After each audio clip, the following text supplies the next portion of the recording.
আসসালামু আলাইকুম, আশা করি সবাই ভালো আছেন। বাংলাদেশে এর কথা খুব মনে পড়ে বৃষ্টি বললে।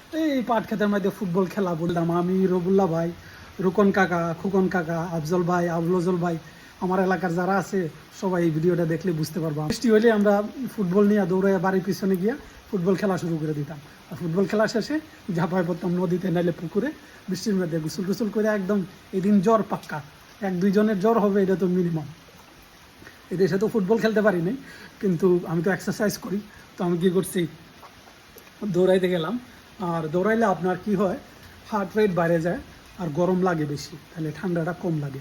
তো আমি প্রায় আধা ঘন্টার মতো দৌড়াইছি, এক্সারসাইজ করলাম, বৃষ্টিটা উপভোগ করার চেষ্টা করছি। কিন্তু শৈশবের বন্ধুবান্ধব যারা আছে সবাই খুব মিস করছি, যে হেরা থাকলে